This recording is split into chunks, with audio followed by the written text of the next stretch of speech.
Gracias a Dios porque parece fácil venir a la congregación, pero no es tan fácil. Están aquí porque honestamente Dios así lo permitió.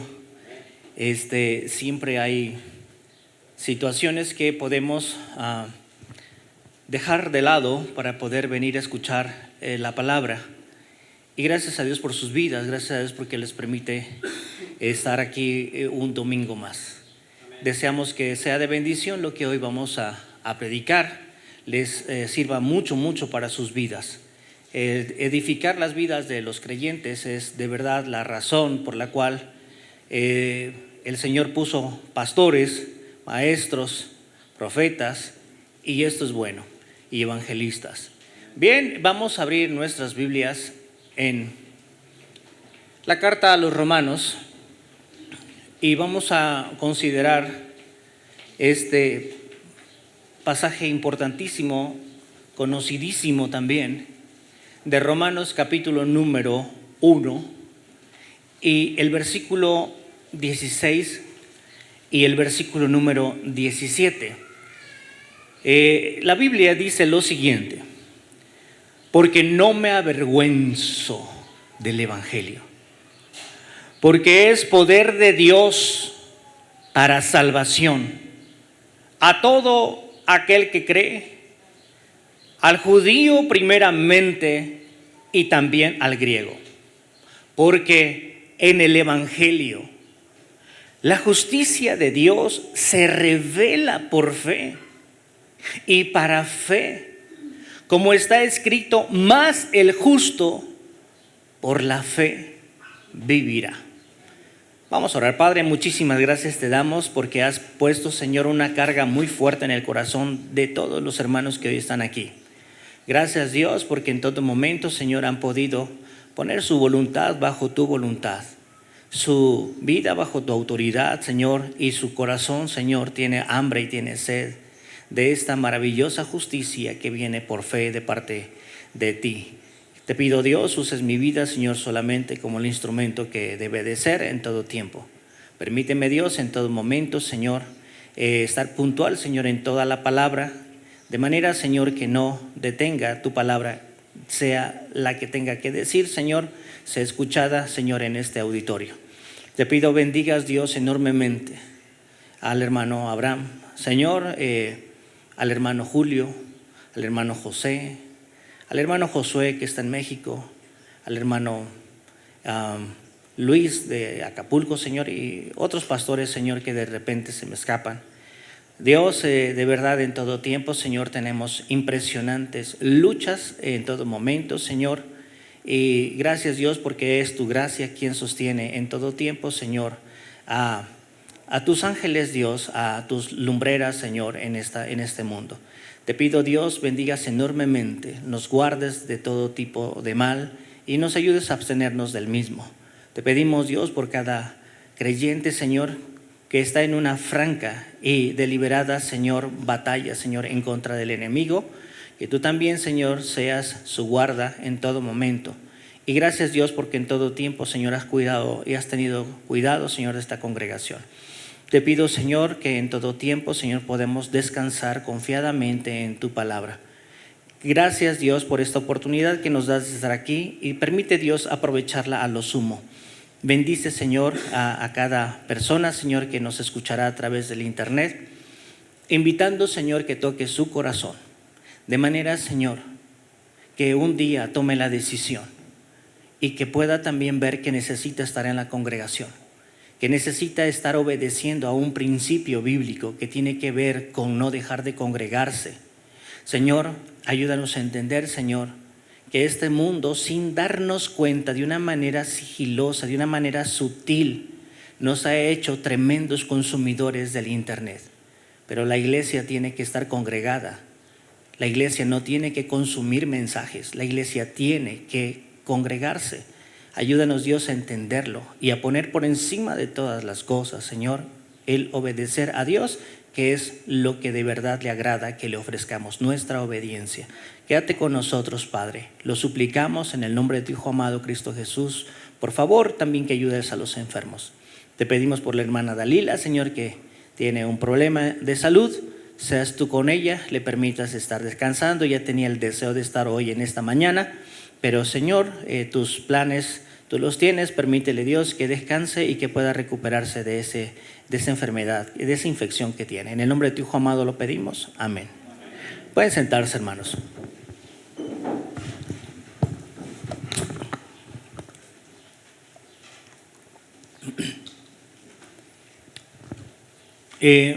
Miren, hermanos, tal vez el título de esta mañana no les diga mucho, pero trato siempre de darme a entender, de poder comunicar algo que a ustedes les sume en sus vidas, definitivamente. Entonces, cuando estamos hablando de la movilidad espiritual, quisiera mencionarles también, ponerlo en perspectiva. Y antes de hablar de esto, quisiera mencionarles algo para que yo me pueda dar a entender de lo que es la movilidad social. La movilidad social. Entonces, pues movilidad espiritual, y antes de enfocarme en el tema, déjenme mencionarles algo. Lo cual tiene que ver con todas las familias, y la movilidad social tiene que ver con algo que es intrínseco al ser humano, sobre todo a los padres y a la madre también, por supuesto.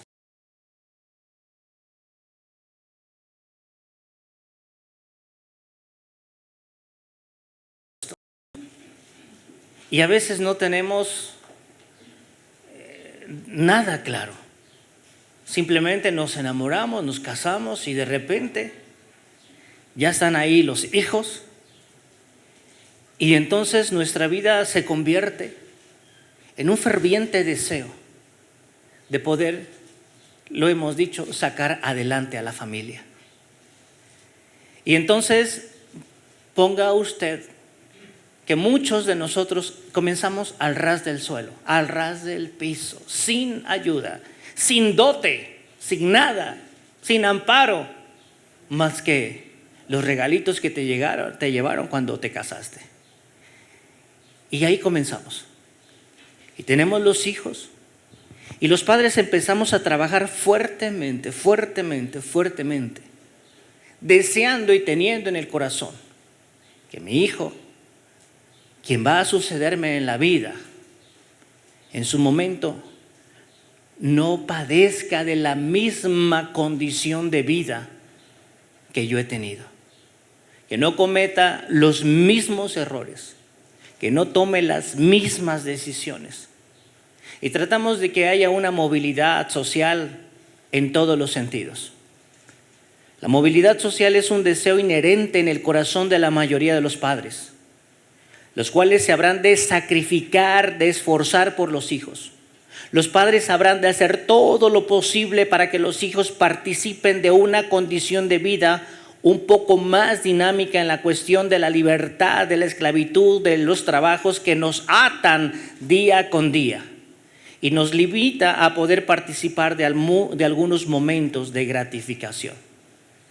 Todavía yo en lo personal puedo recordar a mi madre sentada, no por horas, sino por días, por semanas, detrás de una máquina de coser, siendo ella el sostén de la casa, aún del ministerio de mi padre. A veces nunca le dijo mi amor, nunca le dijo chaparra, nunca le dijo eso, le decía viejilla. La hizo vieja desde hace tiempo. Dice, no tendrás algo que te estorbe porque voy a visitar al hermano fulano, y el hermano fulano vive por allá, por el Varillero, estoy hablando de Michoacán. Y ella se iba con un calor de 38, de 40 grados, allá va el pastor, y se aventaba unas caminadonas. Y ella tras la máquina, y uno ve, y uno dice, yo no quiero eso. Pero ves también el esfuerzo de los padres, que están tratando de esforzarse porque los hijos tengan una movilidad social más adelante. Puedo recordar a mi papá que podía desprenderse de lo que tuviera Cuando uno le pedía, dice, no tengo todo, pero pues por aquí me hace cosquillas tanto, ten. Y se desprendía. Entonces esas eran sus palabras. Muchos de los padres en su momento, que dependían del campo, mandaron a los hijos a una ciudad a estudiar, precisamente para que los hijos no tuvieran que seguir con el arado, con la intención de que la movilidad social ellos la entendieran y que cuando regresaran, si es que regresaban al campo, no tuvieran un par de bueyes, sino tuvieran un tractor. A eso se le llama movilidad social. Tuvieran un tractor, tuvieran una máquina para quitar el zacate o para cosechar, para desgranar. Esa era la intención. Los padres que tenían talleres mecánicos o carpinteros o fuesen albañiles, su deseo es que sus hijos cuando regresaran ya no fuera el albañil, sino fuera un arquitecto, tal vez un ingeniero. Y nos sacrificamos los padres por los hijos. A eso se le llama movilidad social. Entonces, ahorita que estaba pensando en eso, recuerdo a mi hermana y me decía, hermanito, ¿cómo le voy a hacer? Yo quiero que mi hija Claudia se vaya a estudiar medicina a Michoacán, pero con mi salario del ayuntamiento no puedo lograrlo. Y yo le decía, mira, mientras no te eches a andar, tú nunca vas a ver la mano de Dios. No es simplemente porque sí, hay que intentarlo, inténtalo y verás que Dios no te dejará. Siempre consideraba el salario del ayuntamiento. Pues ella, la chiquilla se fue, se puso a trabajar, terminó la escuela. Ella deseaba en su corazón que hubiese una movilidad social para su hija. Y es impulsar a los hijos que no sean como nosotros fuimos, que no padezcan lo que nosotros padecimos, que no experimenten lo que nosotros experimentamos. Entonces, muchas veces uno se limita a poner toda su confianza en sus fuerzas y resulta que pues el hijo avanza un poquito y esperamos que la próxima generación, los nietos, avancen un poquito más y así se la llevan. Hemos visto muchos padres mandaron a sus hijos cuando todavía, por ejemplo, los padres se alumbraban con candil. ¿Sí? Lo que producían en la casa lo salían a vender porque el hijo está estudiando. Recuerdo que mi hermana de mis hermanas, Eloína, vivió con los chamacos, decía ella, con el doctor Abraham Jiménez. Y comer frijoles y poner una olla de frijoles para toda la semana era comer un manjar. Porque a veces no había para los libros y las copias eran lo que rifaba con dificultad. Y saben, poniendo todo esto en contexto, ahora quisiera hablar de la movilidad espiritual, de todo lo que implicó, de todo el sacrificio que se hizo para sacar a los hombres de la condición en que vivían bajo la autoridad del pecado y limpiarles de esa condición. La movilidad espiritual vale muy bien la pena considerar lo que más vamos a considerar de la vida de un hombre. Pensemos en un hombre llamado Pablo. Pensemos en su vida, en lo que más puedas recordar de su vida, en lo que más puedas leer de él, de su vida en la palabra de Dios. ¿Cómo afectó tan profundamente esa movilidad espiritual, esa dinámica que hubo? Y que ese hombre, de una manera ardiente, su corazón se desvive y participó de un montón de situaciones complicadísimas en su vida, apedreado, variado, perseguido, muerto, porque los creyentes tuviesen una condición de vida diferente, una movilidad, esa dinamis, ese poder, quiere decir dinamis en griego, ese poder de Dios en su vida, moviéndose en el sentido correcto de las cosas mientras está aquí en el mundo. Pablo fue un hombre llamado,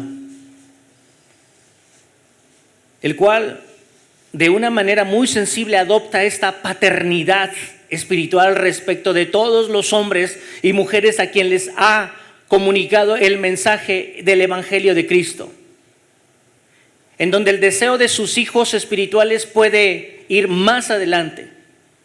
Él se inflama del corazón al ver que de repente unos ni por todo lo que vieron en él, ni por todo lo que oyeron, y aún ni por todo lo que participaron son capaces de distinguir la ova espiritual por lo redondo. Donde de una manera exalta Pablo, exclama respecto a los Gálatas y dice: hijitos míos, por quienes vuelvo o de nuevo sufro dolores de parto o como de parto, hasta que Cristo sea formado en nosotros. Es una manera vehemente de estar diciendo, ver el fracaso y no desanimarse, ver la ruina que prevalece en la condición mental, lo difícil que ha sido para los Gálatas poder tener una renovación del entendimiento, y que están procurando nuevamente volver a las obras de la ley, cuando han comenzado por el Espíritu. Tan necios sois, que habiendo comenzado en el Espíritu, vas a volver otra vez a las obras de la carne. Nadie puede salvarse por ser una excelente persona, nadie. Y este es el punto. Por quienes vuelvo, eso está en Gálatas capítulo número 4, para que lo vean en su Biblia, tengamos una movilidad en la lectura bíblica. Vea usted por favor lo que dice, con qué intención lo está diciendo.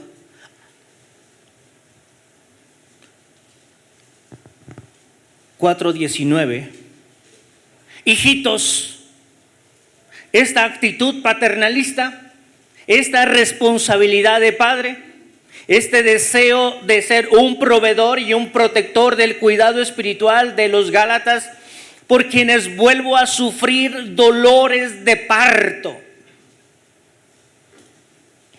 hasta que Cristo sea formado en vosotros. Quisiera estar con vosotros ahora mismo y cambiar de tono, pues estoy perplejo en cuanto a vosotros. Dices, no entiendo por qué ese actuar. ¿Por qué después de haber comenzado en el Espíritu nos hemos distraído y hemos acabado nuestra vida en la carne? ¿Cómo hemos dejado que el Señor no se forme en nosotros? ¿Qué es un cristiano sin Cristo formado en su vida? No es iglesia, no es nada. Él es quien debería de llevar el rumbo de nuestras vidas. Ese es el éxito de todo cristiano. Su éxito es haber crucificado la carne y permitir que por medio de la fe Cristo dirija la vida. Por eso dice Gálatas 2:20, con Cristo estoy juntamente crucificado y no vivo más ya yo. Y Cristo no vivía en ellos. Cristo no vivía en ellos. Su vida comenzó a girar en torno a las viejas prácticas de antes, a lo que estaban acostumbrados, a lo que habían oído. Y eso no funciona. ¿Cuál movilidad espiritual hay cuando en la vida no ha habido esa experiencia de la dinamis, de las riquezas, de la experiencia de las riquezas de Cristo, según Efesios 3:16? ¿Qué podemos nosotros transmitir? ¿Qué mensaje podemos llevar? ¿Qué mensaje que sea sustancial podemos comunicar?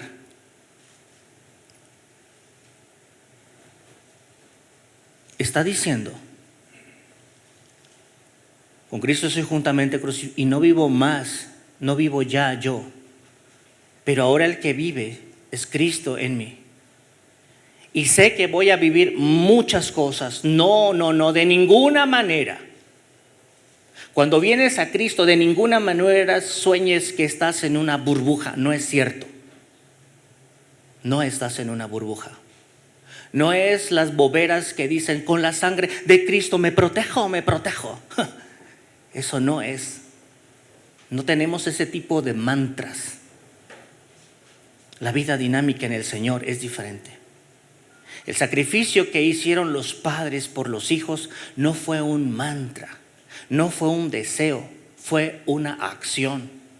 Pablo estuvo ahí sufriendo por los cuales vuelvo a sufrir dolores de parto. Yo no sé qué había oído Pablo de dolores de parto. Yo no puedo entender qué es eso. Pero hasta que Cristo sea formado en nosotros, no vivo más ya yo, más Cristo vive en mí. Y lo que ahora en este día, la vida cristiana, lo vivo en la carne, lo vivo en la fe del Hijo de Dios. Es más grande lo que veo en Cristo que lo que hoy estoy viviendo de una manera que me amedrenta, me limita, me disminuye. Lo vivo en la fe del Hijo de Dios. Él me amó y yo tengo que corresponder a eso.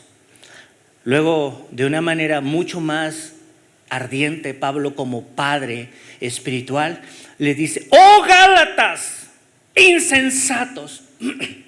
¿Quién os hechizó? ¿Quién os fascinó? Todo mundo sabe y aludimos que alguien que ha sido embrujado, hechizado, embelesado, no es su razón de él, sino de quien lo ha hechizado, quien lo ha fascinado, obedece. Por eso, cuando el marido es tonto, la mujer aquí en Guerrero es una práctica muy común. A mí me llegan a mi consultorio muy frecuentemente. Lo tienen curado. Entonces, ¿para qué lo trae acá si ya está curado? Qué difícil es tener un hombre mansito. No es tan fácil. Y está obedeciendo a la voluntad de la amante, porque la esposa no hace eso. Es la amante. Pues esta voluntad de ellos estaba sometida a otro tipo de pensamiento, al cual el apóstol Pablo decía que sea maldito si están obedeciendo otro evangelio. No es que haya otro, pero hay quien distorsiona el evangelio. Entonces Pablo está diciendo esto: ¿cómo es posible que hayan quedado embelesados, que hayan quedado de alguna manera fascinados, que la palabra también se traduce como hechizado, y no estén ejerciendo una voluntad clara con un raciocinio determinado por la palabra? En 1 Corintios capítulo número 4, en el versículo número 15, dice: porque aunque tengáis 10,000 ayos, 10,000 maestros, en Cristo no tendréis muchos padres, pues en Cristo yo os engendré por medio del evangelio.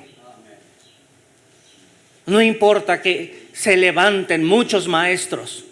Eso sí, se levantaron muchos maestros en Corinto. Cada uno quería dar su opinión. Pero dice: yo fui su padre espiritual. Yo los engendré en el evangelio. Entonces, vean ustedes cómo se enardece y cómo debería de ser siempre que el corazón de los predicadores, de los maestros, se enardezca.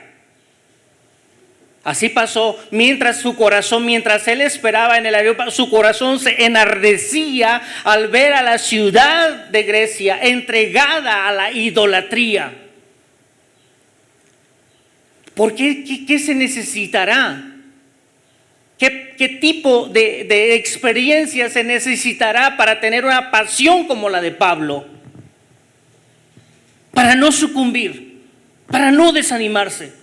para no cejar en esta lucha que tenemos todos los días, todos los creyentes en cualquier parte del mundo.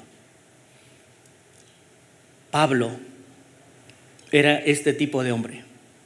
Podemos ver a este padre espiritual cómo su corazón arde deseando que la movilidad espiritual de todos sus escuchas sea una profunda realidad, de manera que todos se vean capacitados, vivificados, edificados, dinamizados, esforzados, participando día a día en sus vidas de la realidad del poder de Dios, siendo salvados a cada momento de tomar decisiones incorrectas. Y decisiones correctas ante cada trampa que ofrece el mundo, venciendo siempre así por medio de tener un corazón y una mente, escuchen bien, educada, ilustrada, alumbrada, para así no caer en manos del enemigo. Una de las variantes importantes que tal vez los padres, que tuvimos padres de rancho, padres sencillos, padres sin escuela, pudieron vislumbrar, pudieron atender, fue la variable de la educación. Esa variable estaba en sus vidas y la pusieron en juego. Y de esa manera trataron de que sus hijos tuvieran una movilidad social. Pero el apóstol Pedro, que no es de alguna manera, consideremos esto.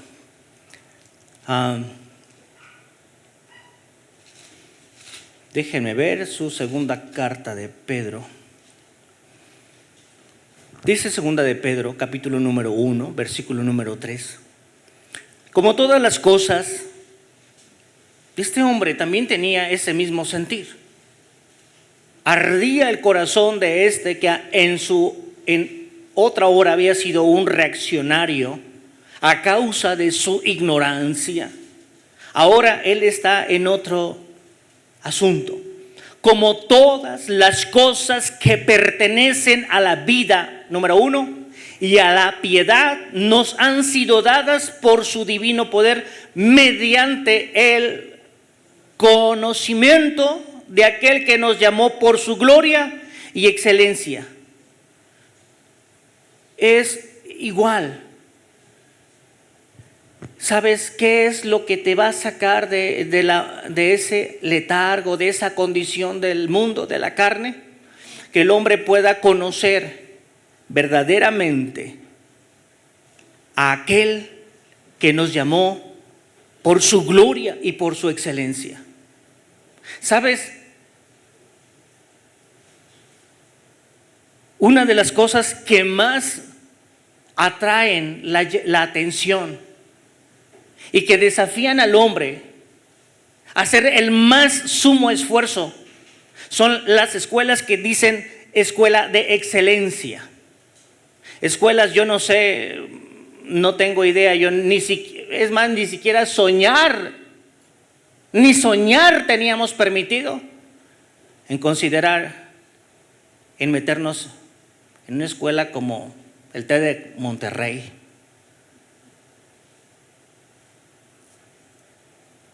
No soñábamos ni nos pasó por la mente. Es más, simplemente fue un atisbo de rabo de ojo y asumimos nuestra condición. ¿Qué soñar de la UVM? ¿Qué soñar de la Anáhuac en México? Nada. Esto es lo que hay. Pero vean ustedes, como seres humanos, ¿a quién tienen enfrente? Allí en su Biblia. Les está diciendo, mediante el conocimiento de aquel que nos llamó por su gloria y por su excelencia. ¿Por qué no poner nuestra mirada en el que tiene una educación espiritual, una enseñanza espiritual, una vida de excelencia? Ahora no es nuestros padres, ahora depende de ti. Si tú consideras, habiendo huido, dice Pedro, habiendo huido de la corrupción Nosotros fuimos corruptos. Aún estamos amenazados de la corrupción todos los días. Y mientras tengas tu carne, debes de saber que eres corrupto. Mientras tengas carne. Pero depende de nosotros hacia dónde queremos inclinar nuestra balanza. Hacia qué tipo de vida queremos experimentar. La que no sabe de nada de las cosas de Dios porque predomina la corrupción, o habiendo renunciado a la corrupción y conociendo a aquel que nos llamó por su gloria y excelencia. Pero ahora bien, pensemos, ¿quién era Pablo? Porque a veces nosotros no nos damos cuenta de la hoja de vida, no nos damos cuenta de la bitácora de vida que ha llevado todo un hombre. Y pensamos que como lo vemos es esa posición, ahí nació. No, de ninguna manera nació ahí. ¿Quién es Pablo? Pablo no es sino el antes temido Saulo, un hombre cuyo corazón tenía la estricta manera de ver las cosas a través del judaísmo, doctrina en la cual fue instruido a los pies del rabino Gamaliel. Saulo fue pues un hombre de sumo esfuerzo en todo lo que emprendió y en todo aquello que demandaba su participación. Este era un hombre que había sido forjado en ese tipo de moldes. Tenía una mentalidad bárbara. Era difícil de poderle ni siquiera hablar de Jesús. Jamás alguien lo hizo. Tenía una perspectiva de ver cómo se transmite. Por eso es bien importante. Si el pastor se equivoca, haz tuya tu responsabilidad. El Espíritu Santo es para todos. Nosotros no tenemos la concesión del Espíritu Santo. Lee tu Biblia, medita, invierte tiempo. Considera tu vida. Entonces, fue un hombre que de una manera sorprendente encarnaba y ponía en una continua acción lo que creía en su corazón que era lo correcto y que era lo congruente con su manera de pensar. Cosas que lo habían llevado hasta el punto de ser el protagonista de una serie de acciones que reflejaban la realidad de la forma de su corazón, acciones que de ninguna manera dejaban algún espacio para la duda, de manera que él pudiese o se le pudiese pedir alguna explicación. Él encarnaba lo que hacía. Fue el encargado de llevar a cabo la ignominiosa, la vergonzosa y la reprobable acción de acompañar a aquellos que ejecutaban al primer mártir cristiano, que mientras lanzaban las piedras, él se encargaba de cuidar el bagaje de los asesinos. Ese era Pablo, ese fue Saulo. No hay un hombre, no hay un solo hombre, por fiero que sea como este, que de verdad haya tenido un encuentro con Dios y que su vida siga igual. No hay. No hay. Cuando una persona se ha encontrado con Cristo, de verdad, jamás es lo mismo, nunca más. Este hombre se encontró con el Señor. Fue el encargado, fue el vocero, pedía cartas para atraer a los cristianos. Pero cuando Saulo tuvo su encuentro con Cristo, al estar persiguiendo a la iglesia, pudo enterarse de una vez y por todas realmente a quien él perseguía. Esto fue un acto sobrenatural, un acto que él jamás imaginó que podría sucederle. Fue un acto en donde el Señor pone a Saulo de una vez y para siempre, le pone un alto, y ante el cual el perseguidor se rinde. El perseguidor se arrepiente y el perseguidor cambia radicalmente su pensamiento, el cual habría de sostener desde ese momento y por toda la eternidad. Ahora, ¿qué sucedió ahí? ¿Por qué cambió su movilidad? ¿Por qué cambió su condición? porque ahora se da cuenta de quién es Jesús. Yo soy aquel Jesús a quien tú persigues. Y le dejó en claro, dura cosa te es dar coces contra el aguijón. No puedes perseguir a la iglesia. No puedes. Dura cosa te es dar coces contra el aguijón. Su clara visión ahora le permite ver con claridad el valor de las cosas. Ahora él conoce ambos lados de la moneda, lo cual le permitió tomar la decisión más importante, más trascendente de su vida. Ahora él puede sopesar todo lo que él creía que tenía el más alto grado de valor con respecto de la excelencia del conocimiento de Cristo, por lo cual termina diciendo que todo lo que era para él de gran valor, para él hoy es basura. No es tan simple, y este es el deseo de todos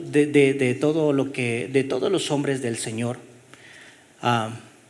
Fue del apóstol Pablo y de Mateo, Marcos, de Juan, de John Ox, de creyentes puritanos, de que la iglesia aproveche su tiempo mientras viven, de que tomen en serio esa movilidad, esa capacidad espiritual, de que arda su corazón como ardió el del Señor Jesucristo. Y no hubo nada que pudiera apagar su expresión de gracia en la cruz del Calvario. Dice Pablo en Filipenses 3:3, dice, porque nosotros somos la circuncisión, los que en espíritu servimos a Dios y nos gloriamos en Cristo Jesús, no teniendo confianza en la carne. La carne es un mal compañero, Dice, aunque yo tengo también de qué confiar en la carne, si alguno piensa que tiene en qué confiar en la carne, yo más. Circuncidado, vean ustedes, era tan estricto este hombre, circuncidado al 8º día, del linaje de Israel, de la tribu de Benjamín, hebreo de hebreos, en cuanto a la ley, fariseo. Y escuchen esto, en cuanto a celo, perseguidor de la iglesia, en cuanto a la justicia que es en la ley, irreprensible. Pero ¿cuántas cosas eran para mí ganancias? Las he estimado como pérdida por amor de Cristo. Y escuchen este versículo. Y ciertamente aún estimo todas las cosas como pérdida por la excelencia del conocimiento de Cristo. ¿Qué estamos ponderando más en nuestras vidas? ¿Qué nos distrae mucho? Ayer hablaba con el hermano Abraham y le decía, mire, tenga mucho cuidado. Satanás siempre tira de dos tipos de dardo. Unos que te arden y que sientes que te queman. Y esto para distraer tu atención. Otros que te sientes muy bien, pero al final te distraen de la misma manera. No se distraiga. Esta obra no es ni tuya ni mía. Así que déjale las cosas al Señor. Y es bien importante pensar de esta manera. Aquí está diciendo, este hombre ahora está hablando que todo lo que le daba una reputación, cuando él conoce la excelencia del conocimiento de Cristo, verdaderamente queda absorto, anonadado y no piensa llevar basura en su corazón que esté ocupando el espacio que puede ocupar la asombrosa palabra de Dios en su vida. Y no tan solo él, en la carta de Juan, en el libro que escribió Juan, en el libro de Apocalipsis, en el capítulo número 4, traten de entender la Biblia no como la dibujan los surrealistas, porque cuando tú miras una imagen de estas, que es un surrealismo, te da hasta horror mirar ese tipo de criaturas. Pero cuando tú entiendes lo que te está comunicando el Señor, la verdad te quedas verdaderamente absorto. Dice la palabra de Dios en Apocalipsis 4:6, y delante del trono había como un mar de vidrio semejante al cristal. Y junto al trono y alrededor del trono, ese trono que es el trono de justicia y de verdad donde está Dios sentados, escuchen, 4 seres vivientes llenos, esto es lo que a veces da horror, llenos de ojos delante y detrás. Entonces, ahí están cada uno de estos seres, el león, el becerro, el hombre y el águila. Pero el versículo número 8 dice, y los 4 seres vivientes tenían cada uno 6 alas y alrededor y por dentro estaban llenos de ojos y no cesaban día y noche de decir, santo, santo, santo es el Señor todo Dios todopoderoso. Imagínense ustedes la condición tan absorta, esa condición tan impresionante, que teniendo absolutamente todo el entendimiento, ese entendimiento era sobrepasado y sobrecogido por la realidad de Dios en ellos. Conocer a Dios no es conocer al santo. No sé ni qué diablo se celebró anoche que no me dejó dormir. ¿Quién sabe de qué santo fue el de ayer? Yo, la verdad no sé. Pero, el santo entierro. Debía haber venido de morado. Imagínense ustedes. Y no. Una de las cosas impresionantes. Hoy tenemos la oportunidad de tener un conocimiento de excelencia, una palabra de excelencia, un Dios de excelencia que nos permita a nosotros tener una movilidad espiritual que va de lo natural a lo siempre poderoso espiritual. Algo impresionante está al alcance de nuestras manos, al alcance de tomar una decisión, al alcance de ver nuestra realidad a la cual fuimos llamados a través de actos de fe en todo tiempo. Entonces, vean ustedes este encuentro que tuvo con Cristo. Pablo verdaderamente lo capitalizó. El apóstol Pablo ahora se ha convertido en un verdadero exponente de una maravillosa realidad espiritual, consecuencia de haberse encontrado con Dios. Esa es la consecuencia de encontrarte verdaderamente con Dios.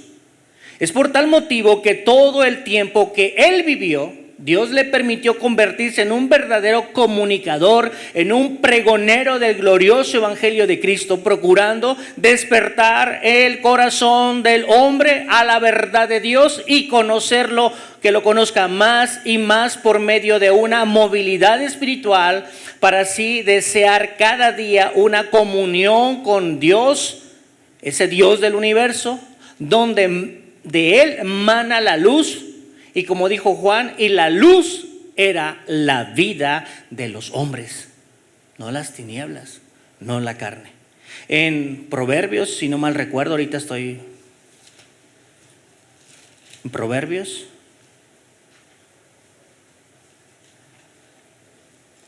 Si no me acuerdo, me disculpan.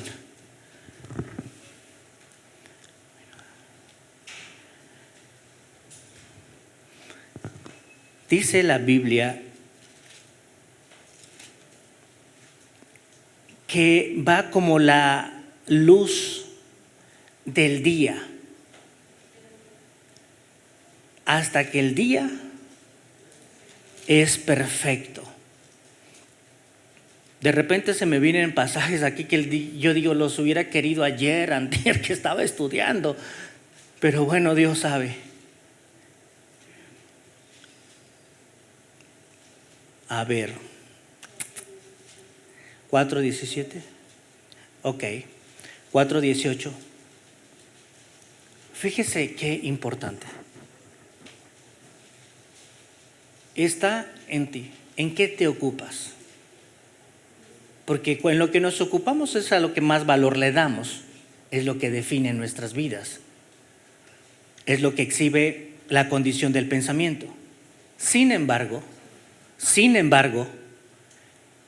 cuando Salomón está hablando del asunto de la sabiduría y llega al versículo 18, le dice: señores, mas la senda de los justos es como la luz de la aurora. Comienzas con poco. Lo importante es comenzar y échate a andar. Yo le decía a mi hermana Eunice, yo sé que con tu salario no le va a alcanzar, pero tienes un Dios que es más grande que tu salario. Y se fue. Tenemos un grave problema muchas veces en este sentido. Nos limitan las condiciones naturales y dejamos de lado de verdad la potencia de Dios que tenemos a nuestro favor. Pero échese a andar, que va en aumento hasta que el día es perfecto, hasta que ves con claridad. A veces uno empieza a caminar y cree que ya todo lo sabe. Déjese de eso. Llegue hasta allá donde tenga la claridad que debe de tener para ver la realidad de las cosas como son. La luz de los justos, la senda de los justos, el camino de los justos es como la luz de la aurora que va en aumento. Permítase esa movilidad espiritual. Permítaselo. Entonces, el apóstol Pablo, por tal motivo, todo el tiempo que vivió, Dios le permitió convertirse en eso, en un pregonero, en un heraldo, en un comunicador ferviente del evangelio. Pablo tuvo la plena conciencia de que Dios lo había apartado para comunicar el evangelio. El evangelio que él mismo había prometido, que Dios mismo había prometido desde hacía ya mucho tiempo y que lo había manifestado, lo había comunicado a través de sus profetas. Eso dice Romanos capítulo número 1. Vean ustedes, lo que tú crees no es algo inventado. No tiene 400 años como la Virgen de Guadalupe. No es eso. No es eso. Usted tiene un evangelio que fue del cual se habló desde todo el tiempo, desde el principio de la creación. Es más, estaba en el corazón de Dios desde antes de la misma fundación del mundo. Y entonces, ahí está. Vean ustedes, por favor, consideren en lo que ustedes están creyendo. ¿Qué están creyendo? ¿A qué le están apostando sus vidas? Pablo dijo, Romanos 1, Pablo, siervo de Jesucristo, llamado. Tuvo un llamado. Una persona para servir debe de tener un llamado. Un llamado. Dios sabe a quién llama. Un llamado a ser apóstol, y fue apartado con un propósito, un gran privilegio, el evangelio de Dios que él había prometido antes por sus profetas en las escrituras. Y este evangelio hablaba acerca de su Hijo, nuestro Señor Jesucristo, y que él sabía bien ese asunto de los linajes. ¿Linaje de dónde? Linaje de David. Linaje de David. Pablo conocía esto. Él podía saber, él podía rastrear.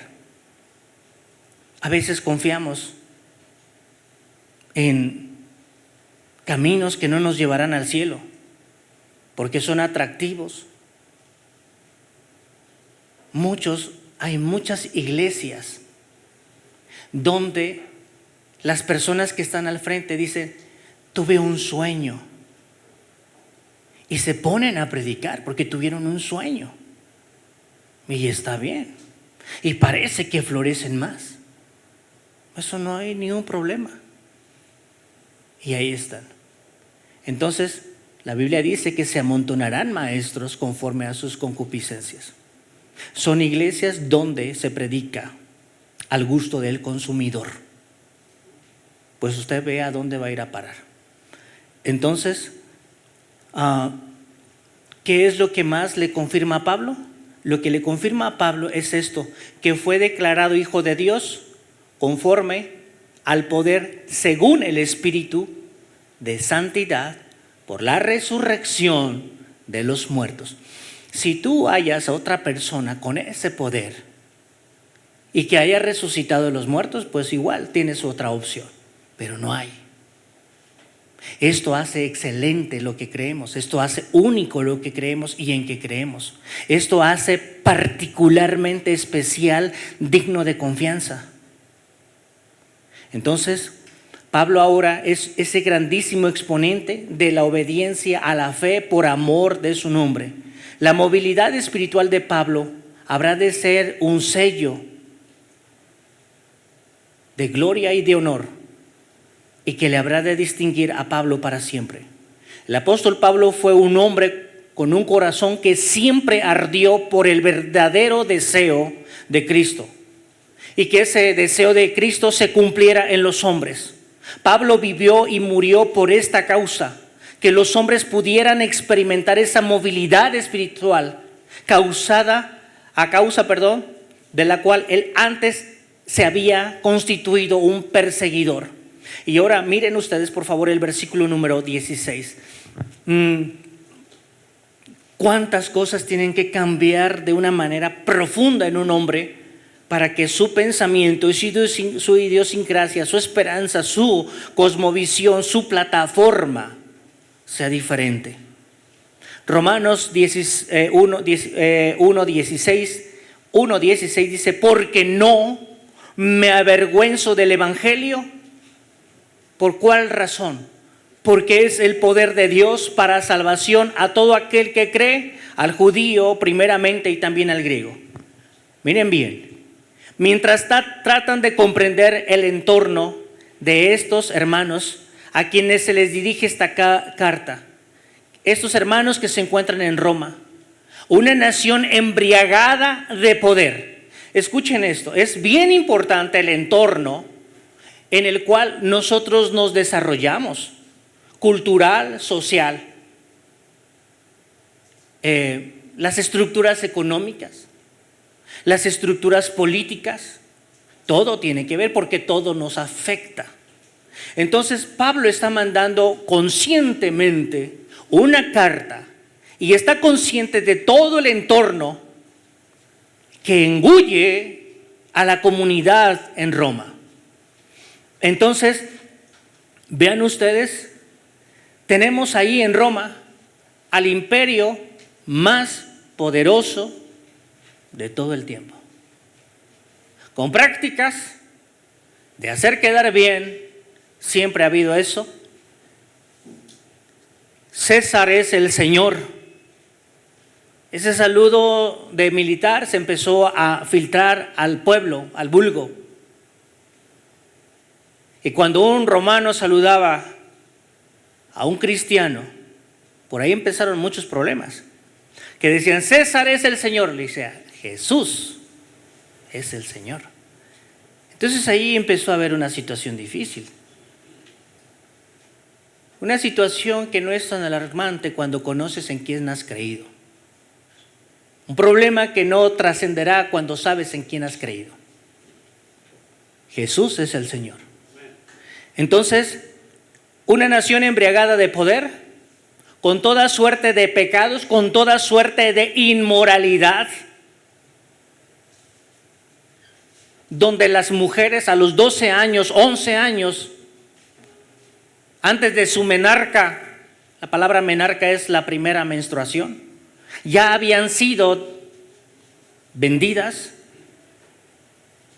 donde no había ninguna dignificación por la mujer. ¿Sabes? Allí están los hermanos en Roma. ¿Qué más tienen? Tienen a un hombre que pretende ser Dios.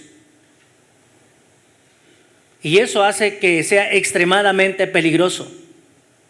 Roma, un imperio que tenía todo el poder económico. Roma era un imperio que había traído de todas partes todo tipo de ídolos, todo tipo de opciones para que la gente creyera. Y ahora, hablar de un evangelio del cual no se avergüenza Pablo y que la gente tiene que creer. Mira nada más, ahora, ¿en qué sociedad estás metido? ¿Cuáles son los factores que influyen en tu vida en una sociedad como la que tenemos? ¿Qué es lo que determina las cosas en nuestras vidas socialmente hablando? ¿Cuáles poderes hay? ¿Qué es lo que nos marcan las directrices en un mundo como este? Pues hay un evangelio por encima de todas nuestras condiciones que puede hacer la diferencia en tu vida como hijo de Dios. Lo único que espera es que hayas verdaderamente tenido un encuentro personal con Dios real. Roma representaba así una verdadera amenaza y una presión social en todo el tiempo para el pristino cristianismo de aquel entonces. Presión social, todos tenemos presiones sociales. Todos. Que las doctrinas deben de adaptarse al entorno cultural y social, y Dios no negocia eso. Hoy estamos yendo de una manera verdaderamente insensible, se está dejando esta humedad, este pensamiento está trepando por la escalera de la tolerancia, donde hay hasta teólogos que son gays. Eso es teólogos que son homosexuales. Y que hablar la verdad del evangelio va a causarte problemas. ¿Y cuál es la novedad? A Cristo el hablar la verdad le costó ¿qué? Y había complots por matarlo. Y esto es lo que calienta, que de repente se haya invertido la vida y los cristianos de hoy estén en una indiferencia cruda. Tú dices, ¿cómo es posible? ¿Cuál es la movilidad espiritual? ¿A dónde hemos llegado? ¿Por qué malbaratamos las cosas? Nos hemos convertido en verdaderos juniors espirituales. Se nos da de todo y no se nos exige nada. Qué tragedia en que hemos caído, en qué nos hemos convertido, de qué manera se desdeña la sangre de Cristo. Esto es una realidad que debería de alarmarnos mucho. Simplemente no es lo correcto. Entonces, ahí está Pablo mandando un fuerte mensaje. Quisiera ir a verlos. Tengo problemas. Miren ustedes, Pablo tenía graves problemas. He sido estorbado. Si hay algo que se estorba es la obra de Dios. No es nada nuevo. Entonces, Pablo ya sabía de la fe de estos hermanos. Y una de las cosas que era tan atípico y era algo tan notable y era algo digno de aplaudir es que los hermanos, ustedes ahora estoy tratando de hablar como hoy se habla. Ellos se habían convertido en tendencia. ¿Sabes qué es lo que hace que una gente se convierta en tendencia? Que salga de el estereotipo de lo demás, que sea diferente, que sea auténtico. Y dice la palabra de Dios aquí en Romanos 1, 8 dice: primeramente doy gracias a mi Dios mediante Jesucristo con respecto a todos vosotros, de que vuestra fe se divulga por todo el mundo. Ellos se habían convertido en tendencia. ¿Sabes? Una persona que hace actos de fe en su vida expone la gloria y la excelencia de Dios. Y tiene un poder y tiene una autoridad que viene de parte de Dios, una suficiencia que viene de parte de Dios. Y esta es la oportunidad que todos ustedes tienen. Es algo que tenemos como un haber en nuestras vidas, esperando que sea ejercido. Ellos se convirtieron en una tendencia. Una iglesia puede convertirse en tendencia porque es una iglesia de fe. Tu vida puede convertirse en tendencia porque eres un hombre o una mujer de fe ante todas las situaciones. Que benditas crisis que vienen, que benditas crisis que son, porque esas son las únicas que te permiten crecer cuando ves de la manera correcta las cosas. Ahora está diciendo, pero Pablo escribe a través de un hombre. Fíjense bien, Pablo está escribiendo esta carta a través de un hombre llamado Tercio. No la escribió él la dictó. ¿Por qué? Yo no sé. Tal vez ya no veía bien. Yo no sé. Pero le dictó a Tercio. Y Tercio escribió. Y Tercio saluda a la iglesia en Roma también. Y lo que él está diciendo, porque no me avergüenzo del evangelio. Este evangelio era causa de vergüenza. Y vean ustedes por qué era causa de vergüenza. Y muchas veces sucede que nos avergonzamos del evangelio porque no es popular como esto, porque no tiene la aceptación. A veces pensamos que el tener una congregación donde vienen 5 o 6 personas es un fracaso. El primer fracasado sería Cristo, se llevó a uno. Pero no es así. El fracaso no depende del número de gente, ni el éxito tampoco. Depende del tipo de doctrina que estás hablando. Entonces, vean ustedes, porque no me avergüenzo del evangelio. ¿Y por qué tendría que avergonzarse? Razones había de más. Este evangelio era causa de vergüenza para él porque él antes había sido su más asiduo perseguidor. Este hombre, ahora, ¿cómo es posible? Ven ustedes cómo es lo que pasa. Cuando una persona está haciendo algo y se arrepiente, lo primero que le echamos en cara es eso. Cuando alguien hizo tantas cosas, Dios ya ni se acuerda de lo que hizo. Y cuando digo no se acuerda, no estoy diciendo que Dios tenga un Alzheimer. Cuando Dios no se acuerda de nuestros pecados es que dice: señores, yo decidí no ejercer ninguna acción en contra de tu pecado. Eso es que no se acuerda. A eso se refiere. No te lo voy a tomar en cuenta. Pero vean ustedes, Dios no se acuerda, pero la gente lo primero que te dice: ¿y te acuerdas tú cómo eras? No tiene otra herramienta, no hay otro argumento. ¿Te acuerdas cómo eras? ¿Te acuerdas qué decías? ¿Te acuerdas cómo te comportabas?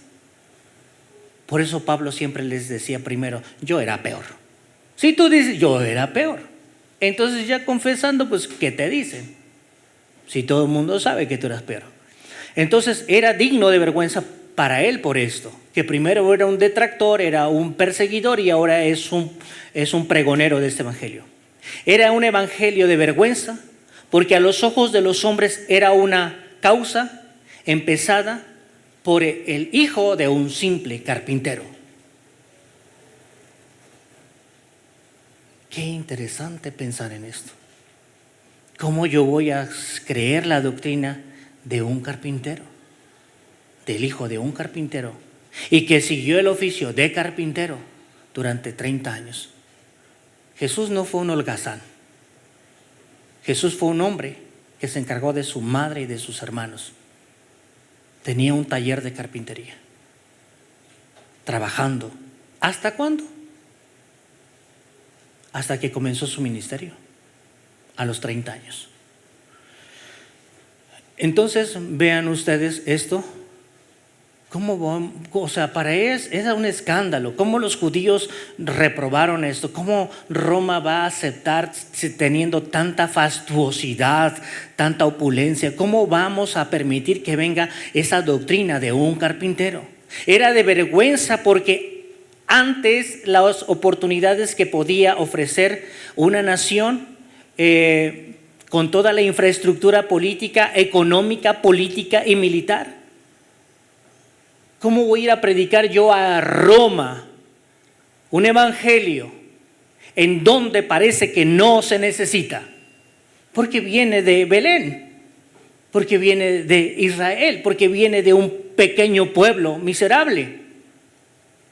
Era de vergüenza porque fue a los hijos de los hombres un hombre que fue muerto como delincuente entre delincuentes. Sigue siendo hoy de vergüenza el Cristo que predicamos porque fue muerto entre delincuentes, y es el evangelio que predicamos. Y predicamos ese evangelio porque ese que fue muerto como delincuente resucitó al tercer día conforme a la Escritura. Era un evangelio escandaloso o de escándalo porque el propio Jesús decía ser hijo de Dios, y era más afortunada una zorra y eran más afortunadas las aves del cielo porque tenían nidos, y él no tenía ni dónde recostar su cabeza. Era un evangelio que hablaba de un Jesús que decía ser el rey, y su cabalgadura era un burro y además prestado, y que además jamás fue recibido en el palacio de Antonia, en donde se recibían a los que venían triunfantes de las batallas. Por eso era de vergüenza. Un evangelio escandaloso porque ninguno de sus pensamientos pudo ser recibido bien por los principales sacerdotes, los escribas y los fariseos. Por eso era escandaloso. Nunca se acomodó su pensamiento al mundo que prevalecía en ese tiempo, ni se acomoda al de hoy. El evangelio es escandaloso y del cual no se avergonzaba Pablo. Hablaba aún del nacimiento en circunstancias cuestionables, dentro de un seno de una familia pobre, en una de las regiones más despreciables de Roma. Y sin embargo, ese evangelio escandaloso afirmaba que en Belén había nacido el Hijo de Dios, Altísimo, el dueño del universo, que había sido concebido por el Espíritu Santo en el vientre de una virgen judía. Pablo hablaba de que no se avergonzaba del evangelio, que hablaba de uno que en su muerte fue con los pobres, mas fue con los ricos su sepultura. Un evangelio que escandalizaba porque hablaba de un lunático.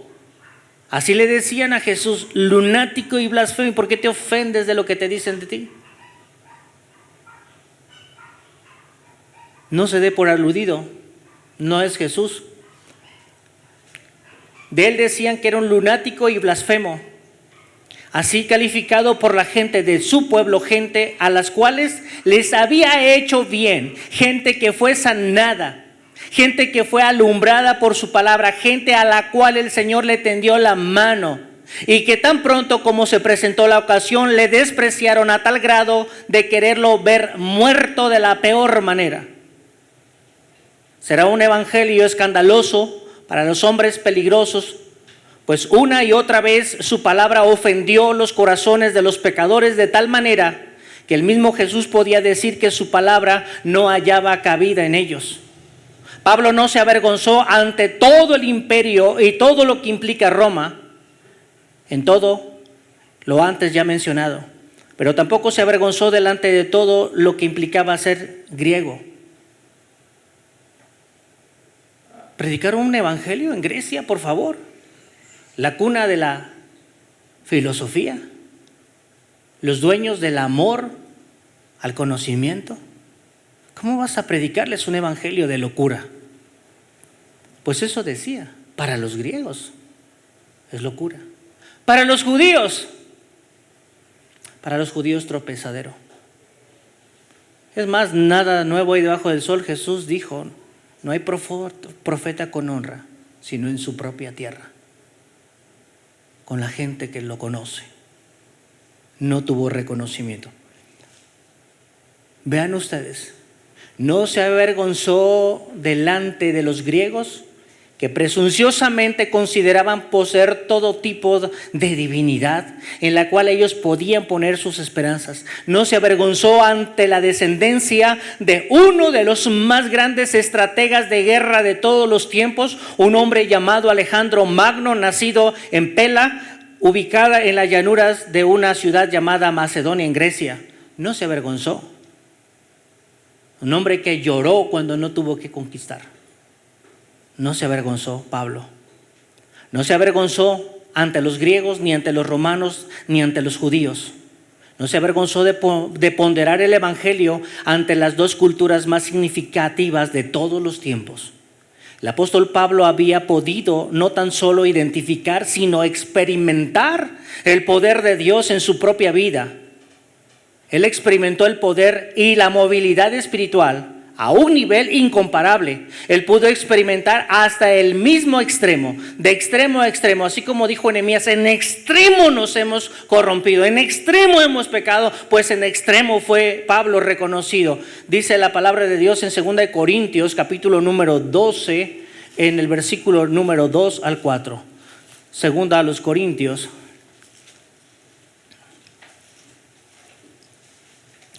12, del 2 al 4.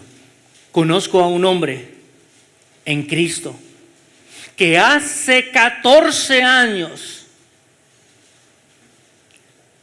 si en el cuerpo, no lo sé. Si fuera del cuerpo, no lo sé. Dios lo sabe. Fue arrebatado hasta el tercer cielo. Y conozco al tal hombre, si en el cuerpo o fuera del cuerpo, no lo sé. Dios lo sabe. Fue arrebatado al paraíso, donde oyó palabras inefables que no le es dado al hombre expresar. Vea usted esta situación. ¿Hasta dónde tú has llegado como creyente en las cosas espirituales? ¿Qué has vencido? ¿Miras tus problemas como problemas o como una bendición que te hace crecer? Estoy seguro que esa vez que le metieron que lapidaron a Pablo en Listra, murió. Pero Dios es el dueño de la vida. Y no había terminado Dios con su ministerio. Fue arrebatado y oyó cosas inefables. Qué impresionante es poder estar conscientes de nuestra dinámica espiritual. Dice la Biblia, si no quiere ser apedreado para oír estas cosas, vea usted 1 Corintios 2. Esto es más en corto. Dice 1 Corintios 2, 8, 2, 7. Mas hablamos sabiduría de Dios en misterio, la sabiduría oculta, la cual Dios predestinó antes de los siglos para nuestra gloria. La palabra gloria es tener una vida brillosa. La palabra gloria es doxa, es luz. Y no eso lo saca la carne. La carne saca el enojo, saca la ira, saca la envidia, saca todo tipo de basura. Pero el Señor dice: hey, yo tengo otra cosa, esa sabiduría que viene de Dios para su gloria. Dice: la que ninguno de los príncipes de este siglo conoció o la experimentó, porque si la hubieran conocido, nunca habrían crucificado al Señor de la gloria. Cuando conoces la sabiduría de Dios, no te permite de ninguna manera ejercer una acción en contra de las cosas de Dios. Jamás lo haces. No, estás blindado en contra de eso. Versículo 9 dice: antes bien, como está escrito, cosas que ojo no vio, ni oído oyó, ni han subido en el corazón del hombre, son las que Dios ha preparado para los que le aman. Pero Dios nos las reveló a nosotros por el Espíritu, porque el Espíritu todo lo escudriña, aún lo profundo de Dios. Versículo 12: y nosotros no hemos recibido el espíritu del mundo, sino el que proviene de Dios, para que sepamos lo que Dios nos ha concedido. Esto es lo que es verdaderamente nuestra motivación: que sepan lo que Dios les ha concedido, que hagan uso de eso, que se gasten su herencia, que vivamos conforme a este glorioso evangelio, que participemos de la condición del reino de los cielos. Mas buscad primeramente el reino de Dios y su justicia, y todas estas cosas que nos roban la vida y el tiempo nos tienen de hijos. ¿Por qué sufre la gente? ¿Por qué vamos a comer? ¿Qué vamos a beber? ¿Y qué vamos a vestir? Y lo que son nuestras familias es la realidad de nuestro esfuerzo completamente en la carne. Qué bien que fuera en lo espiritual. Qué bien que fuera en lo espiritual. Qué bien que fuera en lo espiritual. Buscando primeramente el reino de Dios y su justicia. Y comprobando en su propia vida todos los días la buena voluntad de Dios, que es agradable y que es perfecta. No es mejor mi voluntad que la de Él. Ahora bien, no se avergonzó Pablo de esto. Él está hablando de esta manera. Vuelvo a decir, tenemos un gran haber en la parte del espíritu y tenemos que movernos a eso. Tienes que acostumbrar tu mente a pensar de esa manera. Tienes que renovar tu entendimiento para hacer uso de eso. Ese es el candado que tenemos. Por ejemplo, cuando un padre muere y le ha dejado una fortuna a un hijo, le dice: no quiero, dejan algo que se llama albacea. No quiero que mi hijo haga uso de esto hasta que, y ahí viene la condición, madure. Químicamente, científicamente, 24 años, ya puede tomar decisiones. Antes de los 24 años, biológicamente, químicamente hace tonteras, pero ya después ya no. Entonces, piense usted, ¿cuál podría ser como este candado? El entendimiento. Dios no va a darte una pistola para que te mates. Dios no puede darte todo si no puedes ponerlo en esta dinámica de experimentarlo y hacer crecer y mostrar cosas. Necesitas conocimiento, la dirección del Espíritu Santo, que es el maestro que hace que uno entienda. Terminamos con el versículo 17. Porque en el evangelio, no hay otro evangelio, es un evangelio. Y Pablo estaba hablando de un evangelio, el cual venía de parte de Cristo. Porque no me avergüenzo del evangelio. Y luego dice: porque en el evangelio la justicia de Dios se revela por fe y para fe. Como está escrito: mas el justo por la fe vivirá.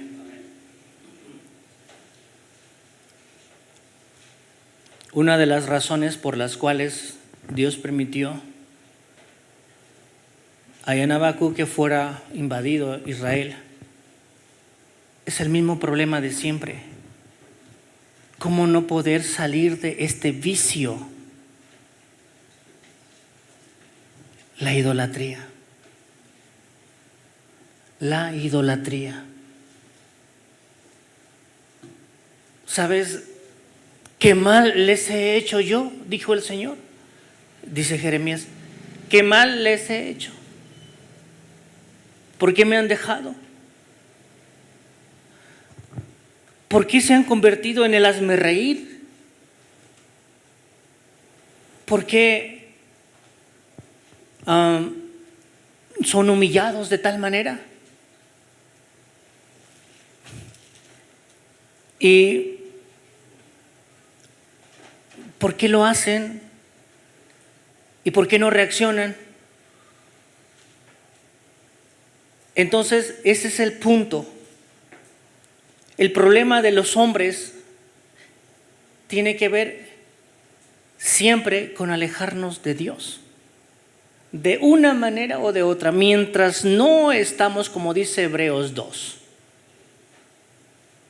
atendiendo, esto es lo que nos liga con Dios, lo que nos unce con Dios es su palabra. Dice Hebreos, mira, llega una corrientita y como no está tu barquita atada al muelle, es más, te vas yendo hasta con ritmo. Cuando sientes, estás bien lejos de la comunión con Dios, porque me fui al ritmo de lo que me gustó. Eso es lo que dice Hebreos. Este es el lamento de Jeremías. Y dos males ha hecho mi pueblo. Me dejaron a mí. Me dejaron a mí.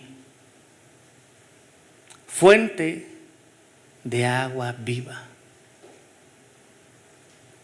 O sea, ¿ves aquí la gracia, la misericordia del Señor? ¿En qué decisiones lo hemos dejado? ¿En qué situaciones nos encontramos? Cuando David dejó a Dios por una mujer bonita, y no es canción, él dijo, como el ciervo brama por la corriente de las aguas, así clama, oh Dios, por ti, el alma mía. Y mi alma tiene sed y sed del Dios vivo.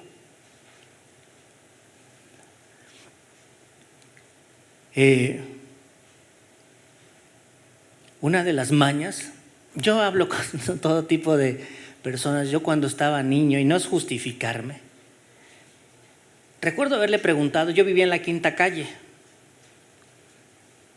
y en mi calle había una cantinera que decía que le echaran más sal a las semillas. Y uno siempre pregunta, ¿por qué le va a echar más sal a las semillas? Dice, porque la sal les reseca la garganta a los borrachos. Y entre más reseca tiene la garganta, denle la botana y están chupando, bebiendo, empinando el codo, como ustedes quieren llamarle. Y yo le dije, mira qué mañosa.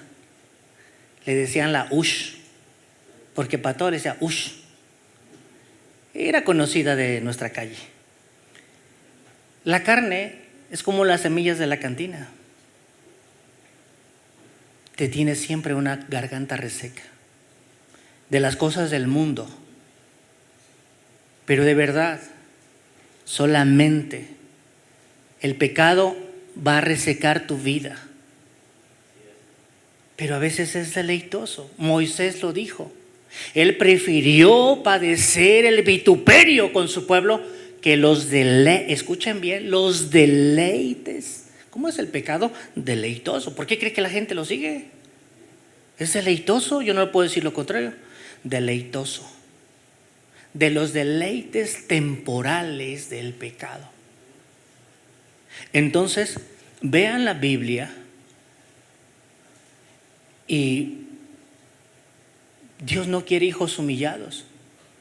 Es ridículo que dos ciudades de Egipto, Memphis y Tafnes, les golpeaban en la coronilla a los judíos.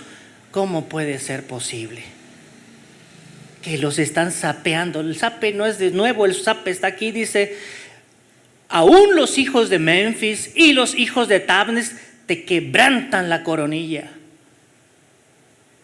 Eso es humillante. ¿Cuál es el problema? ¿Por qué la gente permanece en humillación? Porque ha decidido apartarse de Dios. Por el pecado, que prevalece en su corazón, consciente o inconscientemente. Entonces, dice la Biblia que nosotros lo que necesitamos es verdaderamente considerar el Evangelio, y en ese Evangelio la justicia de Dios, que es para todos los hombres. No importa qué tan chueco hayas estado, no importa en lo que hayas estado, no importa lo que hayas vivido, no importa las experiencias que hayas tenido, no necesariamente tienes que vivir traumado para toda la vida, por favor. Dios es justo y ya pagó y ya padeció. Y lo que Él necesita son actos de fe para ir enderezando nuestras vidas. Entonces, nuestra vida va a ser como dice Juan 10, vida y vida en abundancia cuando podamos considerar su justicia. Dios es justo, lo cual es una excelente noticia para todos aquellos que procuran ejercer su fe en cada promesa, en cada mandamiento, y que Dios ha mencionado en su evangelio, de manera que cada hombre y que cada mujer que se permita creer en ese evangelio, sucederá que hará que Dios le dé vida abundante, condiciones de vida que solo por creer en lo que el evangelio dice, de manera que el hombre puede experimentar el sumo bien de la justicia de Dios. Esto es maravilloso si tú lo decides. Pero la misma justicia de Dios puede resultar en la peor pesadilla del hombre. Cuando el hombre haya decidido vivir su vida conforme al príncipe de este mundo, siguiendo las corrientes de este mundo, siendo esclavo del Dios de este mundo, un día escuchará también la justicia de Dios, siendo juzgado conforme a todo lo que está escrito en su libro de vida, en su hoja de vida de cada hombre. Y no esté su nombre en el libro de la vida de Dios. Dice Apocalipsis que el hombre será juzgado conforme a lo que está escrito en el libro de cada quien. No importa si lo haces público, si lo haces donde no te conocen, si lo haces en lo más íntimo de tu casa. Eso no importa. Dios está ahí. ¿Quieren ver? El salmista decía en el 139, Salmo 139, versículo, bueno, ven ustedes, ahora, por ejemplo, en los aeropuertos,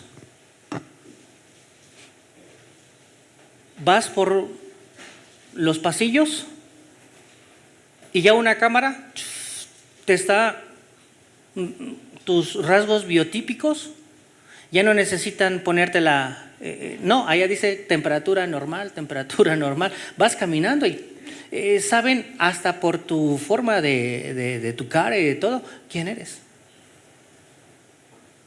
Y a veces uno piensa que Dios es un poco más obsoleto en tecnología, que no tiene la 5G, Dios. Pero mira Dios, cómo es Él. Oh Jehová, tú me has examinado y me has conocido.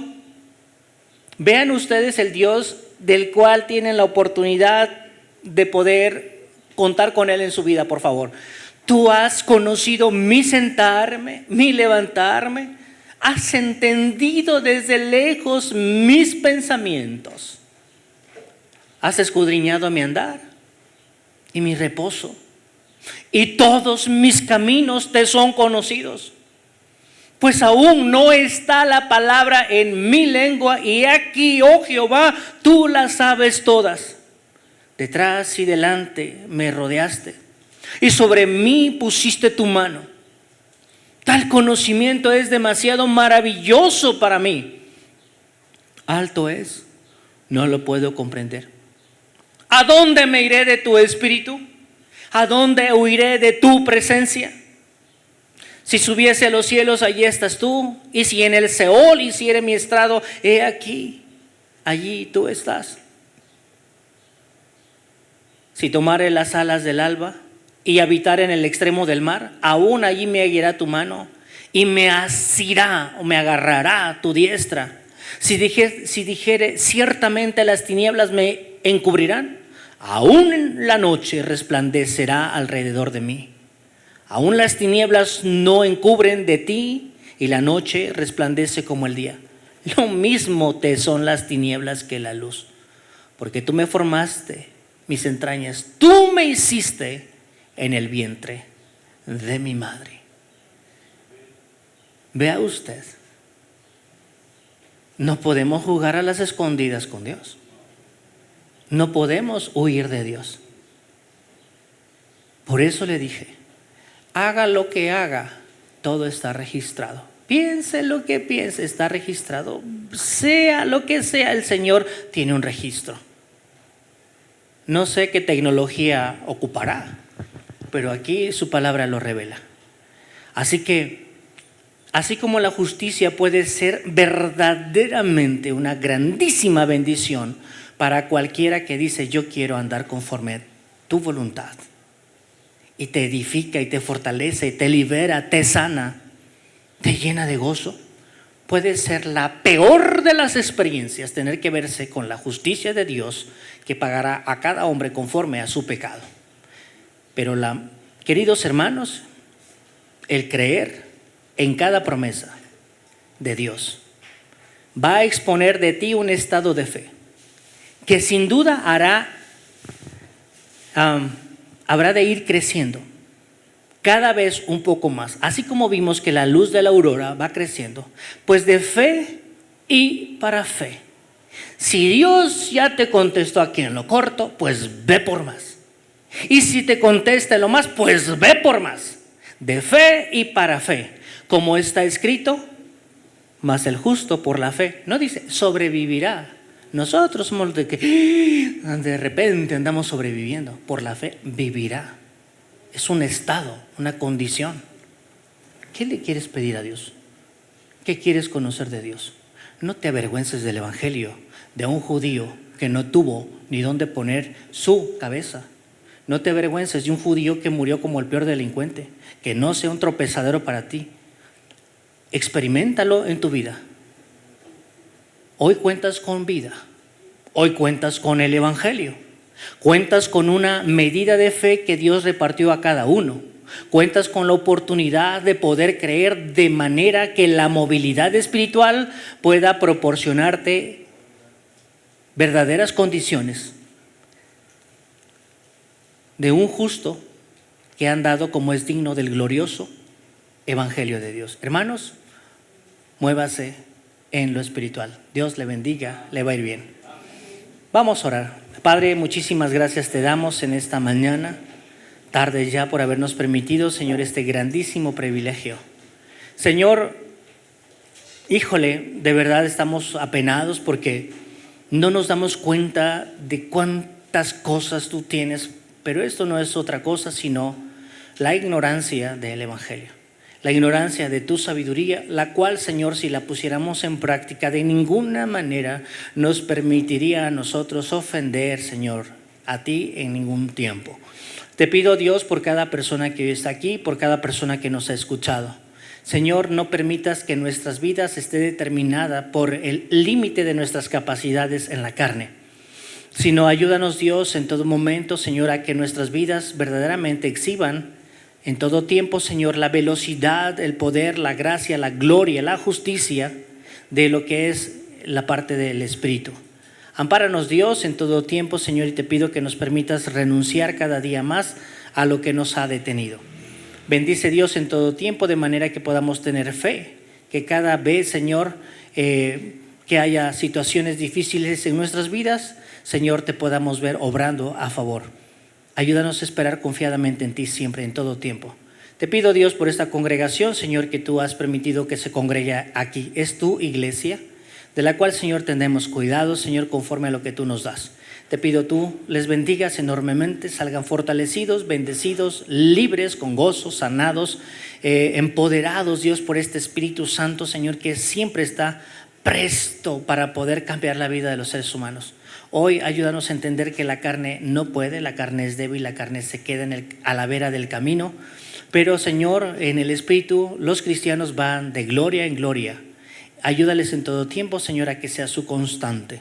Quédate con nosotros, Dios, y te pido que este mensaje sea un gran refrigerio para el alma de cada creyente. En el nombre de tu Hijo amado, nuestro amado Cristo y Salvador, lo pedimos todo esto. Amén.